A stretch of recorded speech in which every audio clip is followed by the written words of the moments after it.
Así que hoy vamos a hablar de las manifestaciones de la carne. Bueno, la Biblia le dedica tanto espacio a eso, que uno también tiene que hacerlo. Usted sabe que Pablo termina el capítulo anterior y parte de este capítulo 5 proclamando lo que significa esto. Yo puse ahí las manifestaciones de la carne. Yo puse una carne de verdad, pero qué bueno que la quitaron porque no sabía cómo quitarla. Porque cuando yo era niño y cuando hablaban de la carne, yo veía a algunos predicadores que se agarraban el pellejo y decían, esta carne sí es mala. El problema no es esta carne. El problema son los deseos pecaminosos. ¿Entiende cuál es la situación?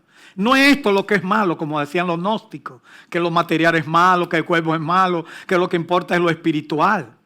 No, la Biblia cambia todo. Pero la carne en la Biblia no es la carne, sino que son los deseos pecaminosos. Y ahí vamos a ver algunas cosas. Si ustedes vieron cómo nosotros aplicamos la doctrina de la libertad cristiana, y la libertad cristiana, el amor, ¿verdad?, como siervo, y eso nos llama la atención. Y hay que diferenciar en este libro, o en esta porción que vamos a ver, la palabra espíritu con minúscula y la palabra espíritu con mayúscula. Se dirán, pero ¿cómo es esto?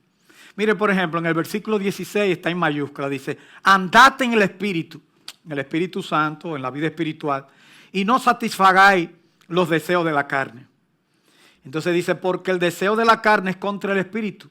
Algunas traducciones la ponen con minúscula porque lo que está hablando es de la vida espiritual en contraposición con la carne, con los deseos carnales. Y por eso ahí pudiera ser con minúscula también. Cuando dice, porque el deseo de la carne es contra el espíritu y el del espíritu es contra la carne y estos se oponen entre sí para que no hagáis lo que quisierais.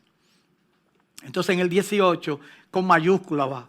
Porque si soy guiado por el Espíritu, ahí tiene que ser con mayúscula porque es el Espíritu Santo. Entonces hay que ver todos esos rejuegos, que la Reina Valera lo pone todo con mayúscula.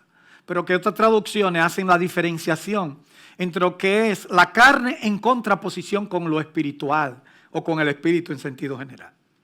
Hay una conexión con los versículos anteriores, en especial con el capítulo 5, verso 13, que dice, porque vosotros, hermanos, a libertad fuisteis llamados, solamente que no uséis la libertad como ocasión para la carne, sino servíos por amor los unos a los otros. La gente se equivoca a veces y dice, bueno, porque la verdadera libertad de una persona es en Cristo, entonces como yo tengo libertad, esa libertad puede convertirse en libertinaje. Entonces Pablo está consciente de eso y por eso sigue hablando. Porque toda la ley en esta sola palabra se cumple, amarás a tu prójimo como a ti mismo. Y luego dice, pero si os mordéis y os coméis unos a otros, mirad que también nos consumáis unos a otros. O sea, que Pablo hace un sarcasmo en palabra ahí que nos llama mucho la atención. Así que vamos a hablar entonces de las manifestaciones de la carne. El bosquejo de las obras de la carne lo va a dar el mismo pasaje de la Escritura. Comienza precisamente con la lucha interior que hay. La próxima, no sé si. La lucha interior de los versículos 16 al 19. Aquí aparece un mandato. Dice el versículo, comienza diciendo, digo pues, andad. Yo no sé si a usted le gustaba mucho la lengua española, pero a mí me encantaba cuando yo estaba en la escuela. Y habían unos libros como que eran muy, tal vez, no sé si era muy por encima del nivel. Eran unos libros con una estructura de Capeluz, recuerdo yo, unos libros de gramática. Yo no sé, yo creo que era en Argentina que lo editaban. Pero entonces tenía una tabla y tenía los tiempos diferentes, pero yo aprendí muy bien que es el imperativo termina en D. Pero en el griego del Nuevo Testamento aquí aparece un imperativo, pero en presente continuo. O sea que se juntan en el español un imperativo como un mandato, pero en el lenguaje original de la Biblia hay un presente, como si dijera, no se puede decir así, pero para que me entiendan, dice, andar en el Espíritu, andar continuamente en el Espíritu. Eso es lo que está diciendo. Como un mandato, dice, procuremos, andemos, vamos a permanecer andando en el Espíritu.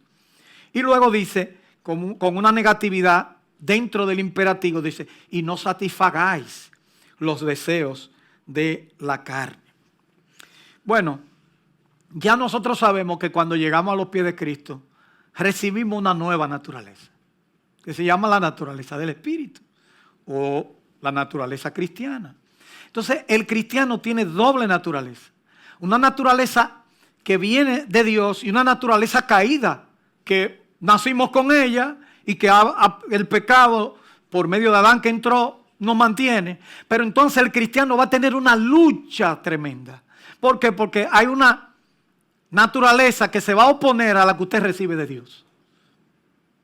Y ahí es importante que nosotros entendamos eso. La Biblia textual traduce deseos apasionados. Cuando dice, digo pues, andad en el Espíritu y no satisfagáis los deseos de la carne. Que es una sola palabra en el griego del Nuevo Testamento, es la palabra epitumia. O epitumía sería la palabra que se acentúa al final.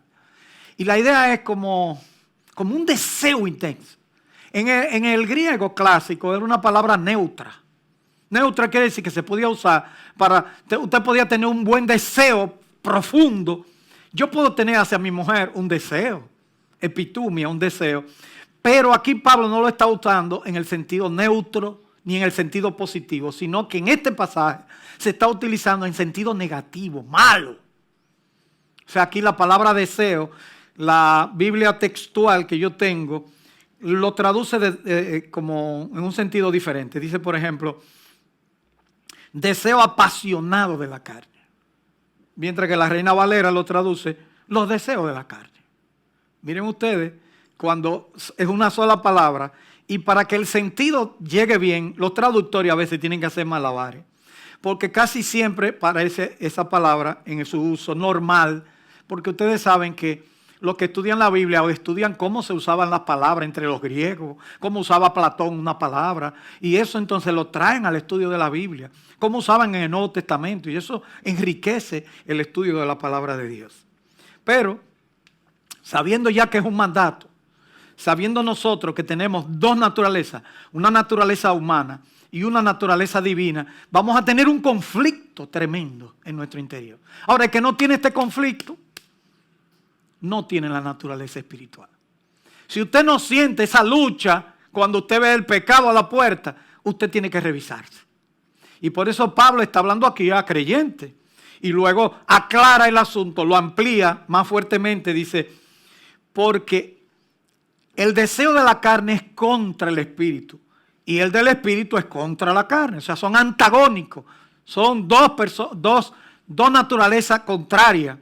Y estos se oponen entre sí para que no hagáis lo que quisiere. O sea, está la voluntad suya, aparentemente, pero con una lucha interior tremenda. Una que tiene que ver con la naturaleza espiritual y otra que tiene que ver con la naturaleza caída. Cuando yo era chiquito, yo oí un predicador que cogió ese pasaje y ponía dos perros peleando. Dice, nosotros tenemos dos perros adentro. Y entonces, el perro que usted le dé más comida, que usted lo alimente, que usted le dé, si usted para la carne alimenta, la carne va a prevalecer. Si usted alimenta lo espiritual, se alimenta de una devoción con Dios, sus oraciones, su relación con Dios, trata de cumplir la palabra, entonces la vida espiritual prevalece. Porque esa lucha no se va a quitar hasta que lleguemos a la gloria del Señor. El Señor nos la dejó a nosotros. ¿Y por qué? Lo ideal hubiese sido que el Señor quite eso y todo el mundo anduviéramos aquí en el aire. ¿Y para qué vamos a andar aquí entonces? Estuviésemos en el cielo mejor. Pero el Señor nos dejó a nosotros esa naturaleza. Y la carne tiene deseo contrario a lo del espíritu. Y los dos están peleando. Y esos dos perros, ellos ponían colores a los perros. Yo les voy a poner colores diferentes. Un perro gris y un perro rojo. Porque después si no le pone colores, dice que si es blanco, es prieto, es un problema. Déjenlo ahí como ustedes quieran. Hay dos perros entre nosotros. O no lo hay, pero hay dos naturalezas que son peores que los dos perros. Y en el versículo amplía el concepto, pues dice, porque la carne tiene deseo contrario a lo del espíritu. Así dice otra traducción. Y eso creo que la NBI lo traduce así, de esa manera. el versículo 18 nos da una perspectiva más adecuada, o lo pone en perspectiva el juego. Dice, pero si soy guiado por el Espíritu, no estáis bajo la ley. Entonces Pablo le hace ver a ellos que cuando ellos tratan de vivir la vida cristiana sin la ayuda del Espíritu, tratando de cumplir la ley, porque yo me voy a salvar por cumplir la ley, y no entienden lo que significa la salvación, que por la fe en Cristo, dice, se guayaron, como dicen los muchachos ahora. O sea, ya perdieron, porque no entendieron la verdadera naturaleza. Dice el versículo 18, pero si ustedes son guiados por el Espíritu, entonces, ustedes no están bajo la ley. Ya Pablo le pone esa cuña diciendo, ven acá, ustedes tienen una naturaleza nueva que es en Cristo, que no está basada en haga esto, aquello, cumple esto, cumple aquello, sino en la gracia de Dios. Y eso se ve en las Escrituras, porque el hombre es incapaz por la ley de cumplirla. Necesitamos obligatoriamente la ayuda del Espíritu y la obra del Espíritu Santo en nuestras vidas y la naturaleza nueva que hemos recibido del Señor, porque es imposible. Y aquí entonces Pablo comienza a decir, o comienza a hablar de las naturalezas. Dice, manifiestas son las obras de la carne. Es como quien dice, cuando dice manifiesta es una palabra interesante porque dice que están en público. Todo el mundo ve lo que le da la carne. Son manifiestas. Dice una traducción que tengo por ahí, dice, porque la carne tiene deseo, las obras de la naturaleza pecaminosa se conocen bien, dice esa traducción. La Reina Valera dice, se manifiestan. Esa es la NBI que dice así, las obras de la naturaleza pecaminosa se conocen bien. Y entonces viene una clasificación que Pablo da aquí. Hay una clasificación que nosotros podemos ver. Esa clasificación se va a dividir de acuerdo, o la hemos dividido en sexuales, idolátricas, pecados sociales y desenfreno. Lamentablemente la gente piensa que los únicos pecados son los pecados sexuales, porque son pecados manifiestos, escandalosos. Aunque hay gente que hace su pecado oculto, pero hay cosas que no se pueden ocultar. Pero fíjense ustedes cómo van las diferentes formas como Pablo lo ve. Yo lo leí ahorita en el pasaje, pero yo se lo voy a clasificar así por grupo para que lo entendamos mejor. Las sexuales son adulterio, fornicación, inmundicia o también otras traducciones dicen o libertinaje. Las idolátricas son, lógicamente, idolatría, hechicería o también traducida brujería también. El tercer grupo de pecados son los pecados sociales, enemistades. Eso como son sociales, la gente piensa que eso está bien. Hasta los cristianos piensan que pueden estar enemistados con otros y eso no es nada. Pleitos. Noten como el grado, cómo va subiendo la temperatura. Dice, estoy enemistado, pero tuve un pleito. O sea, enemistado, pleito, pero entré en celo. Me llené de ira o enojo. Entré en una contienda con rivalidad, disensión. Entré en un grupismo y un sectarismo y estoy envidioso. A que lo lean así. Y luego vienen pecados de desenfreno y que en esos tiempos lo que se conocían eran las borracheras y otro caso que la orgía, tradúzcalo como glotonería también. O sea que eso era propio de las manifestaciones paganas. Ellos, por ejemplo, celebraban esas cosas así, de esa manera. Recuerdo, por ejemplo, que en el templo de la gran diosa Diana, en la historia, hay un verbo que se usaba en aquellos tiempos.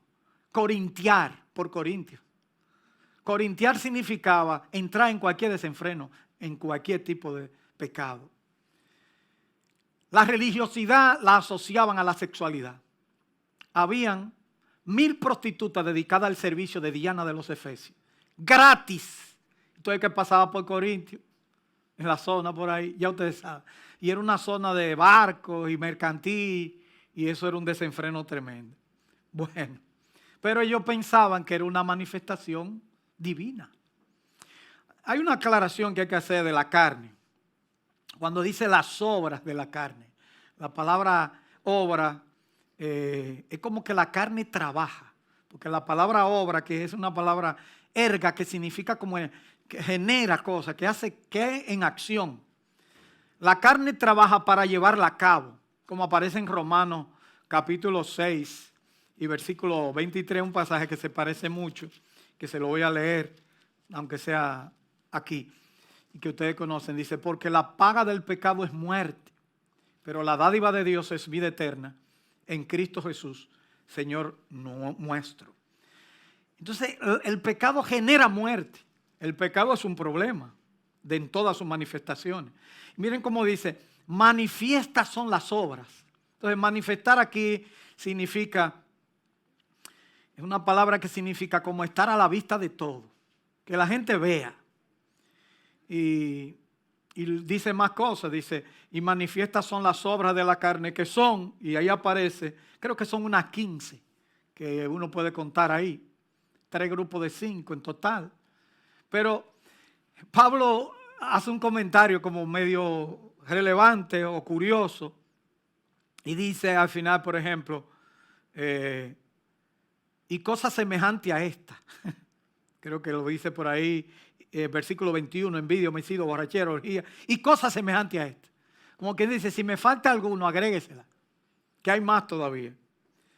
Las obras de la carne en el orden sexual, dice aquí, son adulterio, fornicación, impureza y libertinaje. La Reina Valera hace una división entre fornicación y adulterio.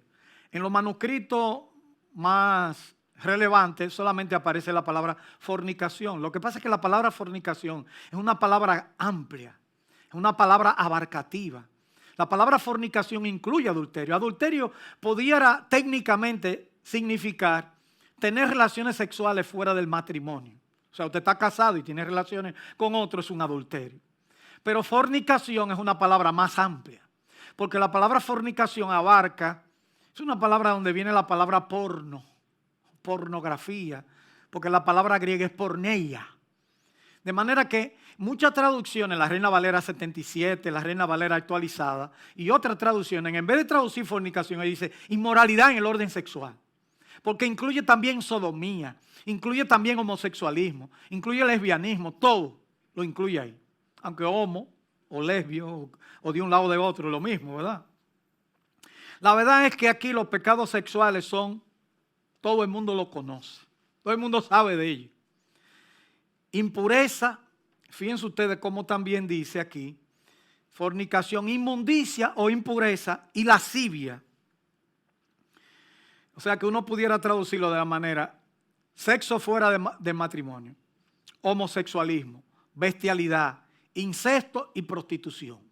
Todo se puede incluir dentro de este pasaje. Y ahí viene la palabra fornicación que puede incluir todo eso. Incluso la Biblia dedica un capítulo a hablar de eso. Primero a los Corintios, lo hablamos una vez aquí, 1 Corintios capítulo 6, habla de la inmoralidad en el orden sexual. Cuando dice todo me es lícito, pero no todo conviene. Y hay pecados que no heredarán el reino de los cielos. Los que se echan con varones. Para refrescarle, sé que a alguno tal vez se le ha olvidado.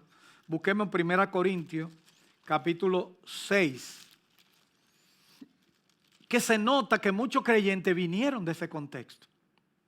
Ya yo le dije lo que eran los corintios. Dice el versículo 9 de 1 Corintios 6. ¿No sabéis que los injustos no heredarán el reino de Dios?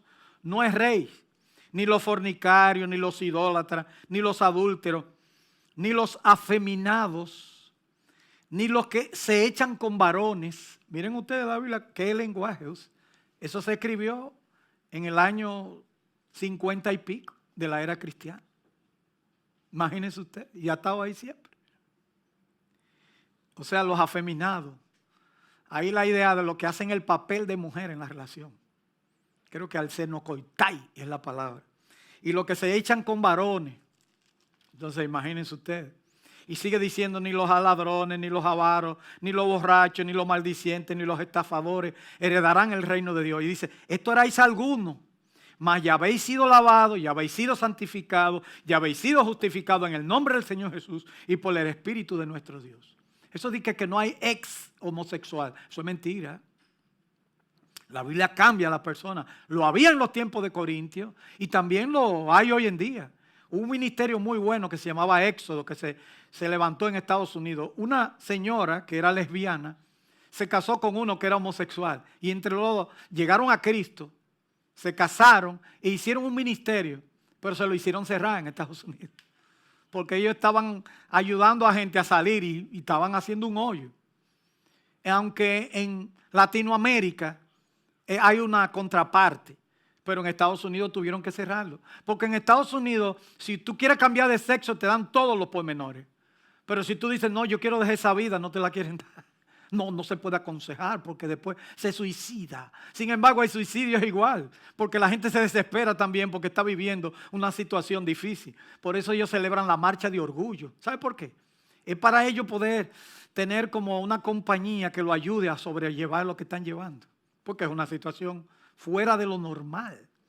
Y ellos hacen la marcha de orgullo, pero es para ellos como afirmar y poder como estimularse. Vamos a seguir. Y como una arenga entre ellos mismos. Pero bueno, la idea es que la Biblia habla de la inmoralidad sexual ampliamente. Y los griegos y entre ellos los corintios tenían lo sexual como un deporte. A Pablo le dijeron las viandas para el vientre y el vientre para las viandas. O sea, como decir, yo tengo un estómago, me da hambre, ¿qué hago? Como.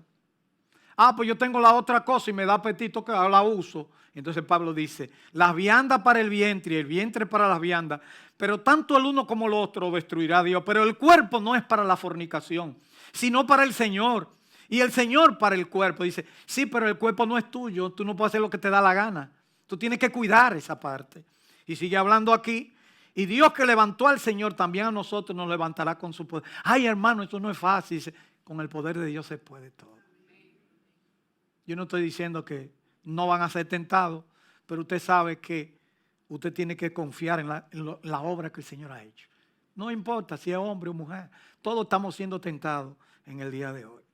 Así que estos tres vicios, volviendo a Gálatas, tienen en común una desviación de la voluntad de Dios en cuanto al sexo. Señor, el sexo no es malo, el sexo lo hizo Dios. O sea, el pensamiento griego es que consideraba lo carnal malo, pero en la Biblia no se ve eso. Eso fue Dios que lo hizo. Dios dijo que el hombre disfrutara, pero también lo reguló. No es a lo loco tampoco. El mismo que lo hizo también lo reguló. Y eso es importante que nosotros lo veamos a la luz de la Escritura. Así que a manera de aplicación pudiéramos decir lo siguiente. Por lo regular reconocemos que los pecados sexuales son los únicos. Pero si nos detenemos bien, notamos que la lista es más amplia. O sea, uno dice, no, eso es lo pecado. Lo sexual, eso es lo pecado. Sí, pero hay más cosas. ¿Sabe que los chismosos y los borrachos están junto con lo sexual? No heredarán el reino de los cielos. Y a veces uno no habla de los chismosos, pero están también junto con ellos.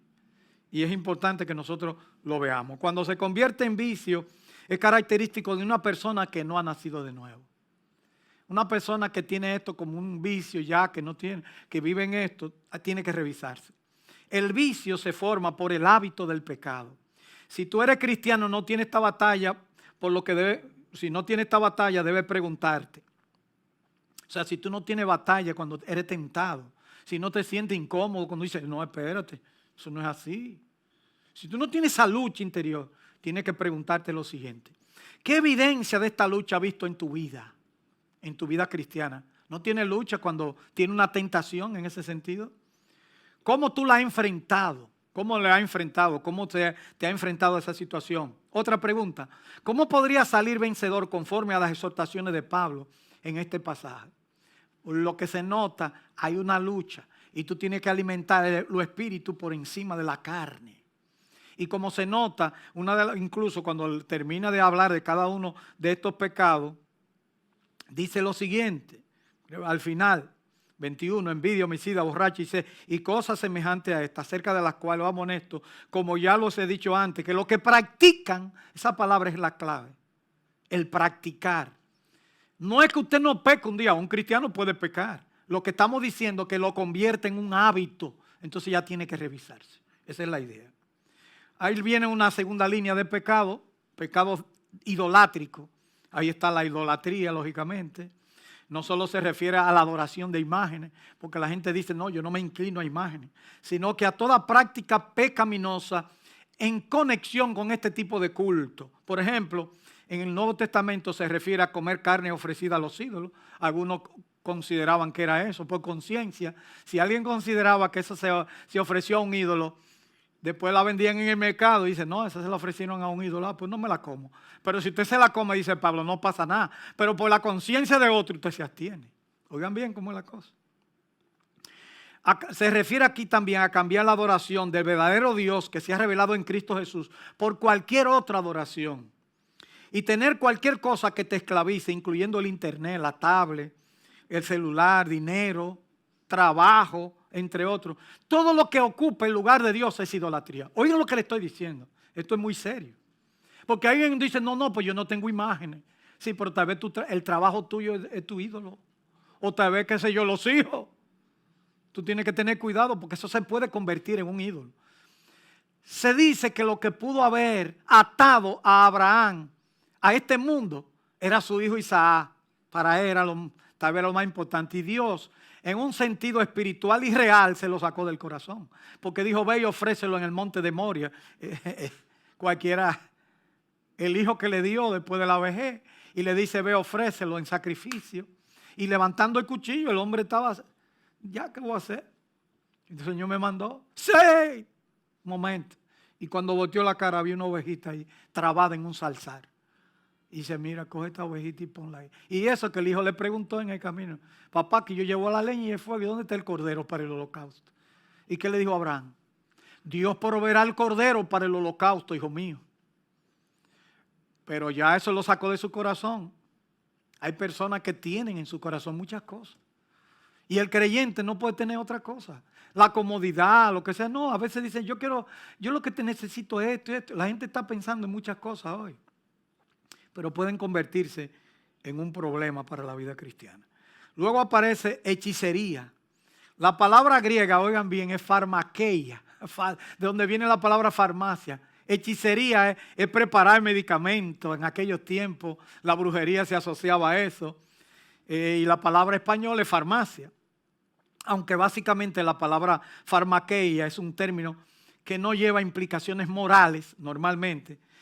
Pero en aquellos tiempos se utilizaban, los cultos se hacían, la gente preparando, hasta los indios hacían eso, los aborígenes de nosotros. Cogían un túbano, un tabaco, lo preparaban para salir de sí. No se sorprende, el tabaco intoxica y emborracha igual que el alcohol. Mi primera experiencia, yo no trabajé casi en medicina general, porque yo de la pasantía pasé a la especialidad de una vez. Pero yo estuve aguantando un amigo mío que dice, dame un servicio en Tamboril. Yo fui al hospital de Tamboril. Y en Tamboril es que están todos los cigarros. Y yo estaba de emergencia un día y me viene una persona que viene, ya usted sabe, hablando disparate y fuera de sí y así intoxicada. Y yo dije, ¿qué fue lo que hice? Se fumó un túbano que él preparó, un tabaco. Y yo en mi vida nunca había leído eso. Bueno, yo lo traté como si fuera también una intoxicación por alcohol. Le metí dextrosa. Le puse azúcar en alta dosis, un poquito de complejo B por si acaso, y se la puse. Pero yo no sabía eso.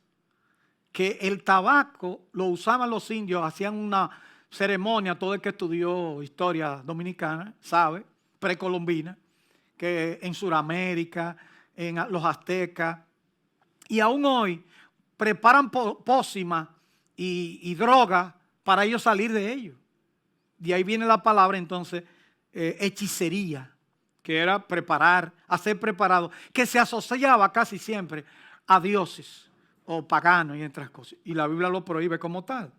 Es posible entonces que tú conscientemente no practiques estas cosas, pero cuando miraste el horóscopo, cruzaste los dedos, toca qué sé yo qué, revisa la cuija que se ponen de que jugando. Cuando yo estaba chiquito le llamo la taza, pero ese de que era un juego. Deja ver. Eso después uno se da cuenta que eso es, uno se puede entrar en un engaño entre las cosas ocultas. Dios lo prohíbe. Consultar a agoreros, sortílegos, echar suerte, Dios lo prohíbe en esas cosas.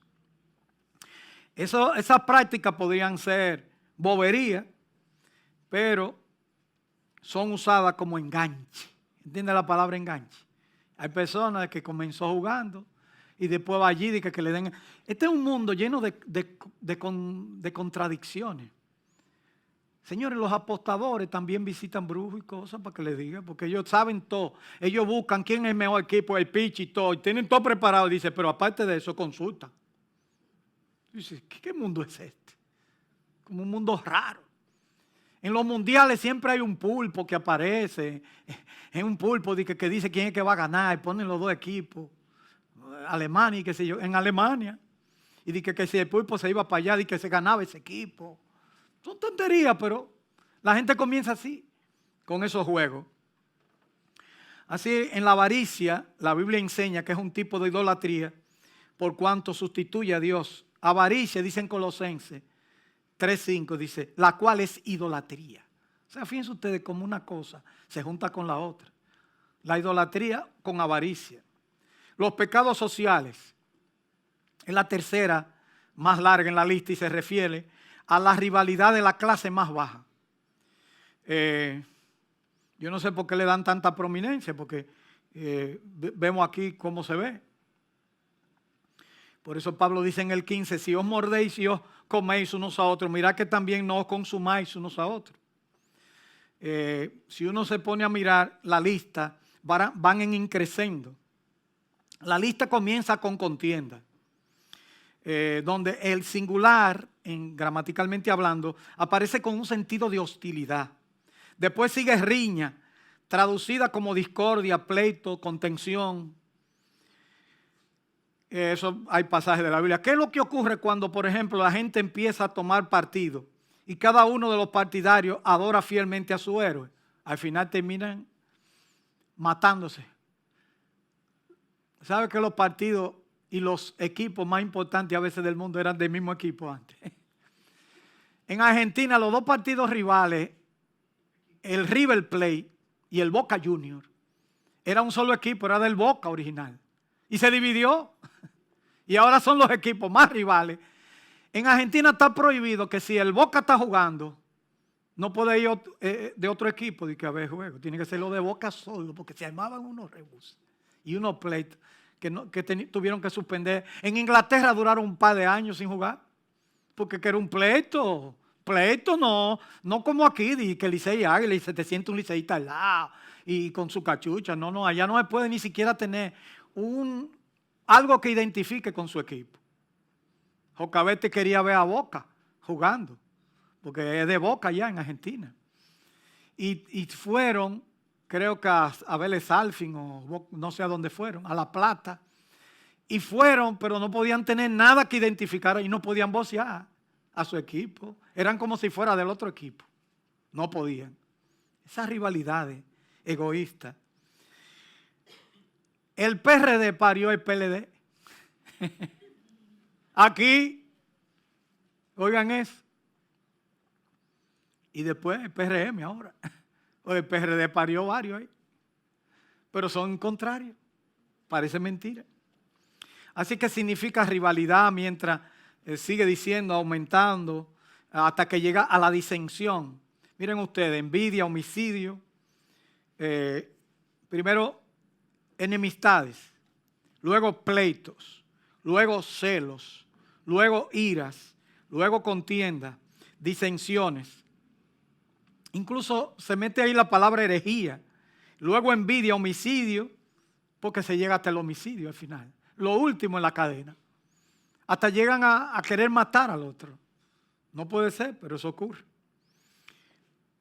Miren en los partidos que siempre se matan los que son de abajo. Siempre en toda la campaña mueren 3. Y cuidado. Esos son los más fogosos que le echan. Y uno dice, ¿por qué? Los que están arriba, no, hay que ponerse de acuerdo. Se sientan en una mesa. No hay necesidad. Pero eso son manifestaciones de la carne. La versión de herejía es desorientadora, pero su significado debe verse en un sentido original como si fuera partidismo. La palabra herejía, dicen algunos estudiosos. Los pecados de desenfreno vienen ahora, borrachera y orgía. Y si en esos tiempos, las drogas que hay hoy, ellos existían la droga, pero ellos la usaban brutamente. Ahora le meten química y la perfeccionan. O sea, ustedes saben que la amapola, de donde sale la morfina, por ejemplo, se ha conocido de tiempos inmemoriales. Pero eso le ponen química y le agregan y lo ponen en su potencial máximo. La Coca-Cola, vaga la promoción, y la Pepsi-Cola, la palabra coca era de hoja de coca que se hacía. Ahora le echan cafeína. O sea, hay que tener, porque la cafeína tiene menos problemas, pero antes era hoja de coca. Y los campesinos en Bolivia y en la montaña de Colombia mastican hoja de coca para mantener la resistencia. Como el campesino aquí hace una bola de tabaco o se lleva una botellita, una botella llena de café y se pasa el día entero en el conuco de las 4 de la mañana. Aprovechar la hora fresca, como dicen ellos. Entonces es que los médicos hacen pasantía en los campos y conocemos todo lo de los campos también. Yo fui a una zona cafetalera y una zona arrocera y conozco muchas cosas. En Nagua, 6 meses, y en San José de las Matas, 6 meses, como parte del Plan Sierra. Y uno nota que muchas de esas cosas se usan para crear resistencia. Pero aquí la palabra la utiliza como borrachera, como una persona que sale de sí, como un mal ejemplo. El Señor Jesucristo bebió vinos, probablemente. Y en la cultura judía se usa el vino. Lo que se prohíbe en la Biblia es la borrachera. Eso es lo que se prohíbe en la Biblia. Hay que tener mucho cuidado. Y miren, los borrachos son mencionados en todo el Nuevo Testamento como mal ejemplo y conducta propia de no creyentes. Orría la frase final del borracho. Ya está desinhibido. Dicen que el borracho tiene 4 etapas, Monchi. Sí. La primera etapa es la etapa del baboso. Yo te voy a decir una cosa y te cupe. Pero nunca termina, siempre te va a decir una cosa quiero decir algo y se queda ahí, te voy a decir algo. Te voy a decir algo y nunca termina de decir lo que te va a decir. No arranca, nada más dice que te quiere decir algo. La segunda etapa es la etapa de que él se mata con cualquiera. Ese es mi compadre. El que me le topa el compadre que tiene que matarse ahora mismo. La tercera etapa ya es la etapa de... Son 4, pero no se me ha olvidado. La tercera etapa es cuando... la última etapa es cuando él... bueno, sí, se me olvidó. Porque yo junté la de compadre. Para él todo el mundo, él se pone... la etapa del contento. Abraza a todo el mundo. Tú eres mi hermano, llora. Y tú, pero, este hombre. No, porque yo te quiero, tú no sabes lo que yo te quiero. Y la última etapa es la etapa de la asquerosa, en una cuneta tirada. El que vive en un barrio vivió todas esas etapas con gente que uno conoce que eran borrachos de todos los días. Y uno ve todas esas etapas. Y cómo se denigra a una persona y ya pierde. Pero no se crean que la droga también. Ya estos tipos de drogas que hay ahora, ya hay drogas tan baratas que cuestan 20, 40 pesos, una piedrecita, dicen ellos. Yo no le voy a dar, porque hay muchachos aquí, pero ellos saben más que uno. Uno como médico tiene que hacer una receta con 8 recetas para que le den un medicamento controlado, pero en la calle venden la droga sin receta. Entonces son de esas paradojas que uno tiene. Dice el diccionario Vox, orgía, fiesta desenfrenada donde se come, bebe y mantienen relaciones sexuales inmoderadamente. Ya la orgía es como la última etapa. Intercambian las esposas. No, de ahí no se sabe nada, es una locura. Ya eso se ve, no se crea. Aquí en clase no baja, se ve eso. Y dice la Biblia, como ya lo he dicho antes, que los que practican tales cosas no heredarán el reino de Dios. 5:21 en la última parte. En conclusión, porque hoy vamos a tomar la cena del Señor, sin embargo, este estilo de vida no se manifiesta normalmente en la vida de los verdaderos hijos de Dios. Porque la palabra practica significa que esa persona, como una práctica diaria, como que está metido en eso. Pero muchas veces se cometen esos pecados que no deben ser la práctica común. A veces los pecados más comunes los olvidamos y son los más numerosos y hasta los justificamos y no nos damos cuenta. Hay un libro que yo compré por el título y por el autor porque me gusta, de Jerry Bridge. El título del libro es Pecado Respetable. ¿Y ese libro de qué hablará? Pecado Respetable. Y cuando yo me pongo a leer el libro, señores, en la cosa sencilla era. el énfasis era cómo tú le hablas a tus hijos, a tu esposa, cómo tú te conduces con los demás. Dice pecado respetable, porque esos pecados la gente los pasa por alto. Esto lo ve todo el mundo, pero los otros son respetables. Así que lo invito a leer ese libro. Pido a Dios en oración que nos ayude a confiar en el poder del Espíritu para seguir adelante. Hay una palabra al corazón, dice, las obras de la carne son muchas y manifiestas.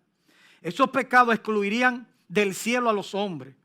Pero cuánta gente que se dice cristiana vive así y dicen que van para el cielo. Hay que tener cuidado entonces. No, que practican tales cosas no heredarán el reino de Dios. ¿Qué dice el reino de Dios? Es lo mismo que el reino de los cielos.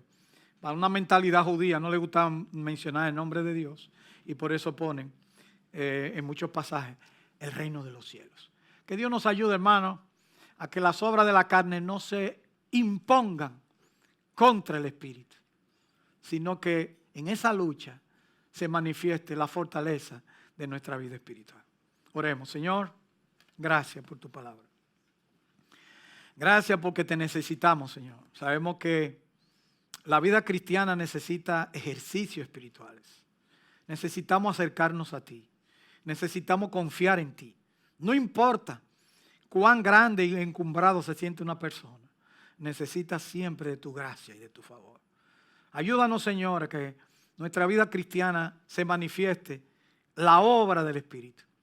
No que se vea la manifestación de la carne, sino el fruto del Espíritu. Gracias por tu palabra. Gracias por darnos esta herramienta para poder retratar hasta dónde el pecado puede agobiarnos. Gracias en el nombre de Jesús. Amén.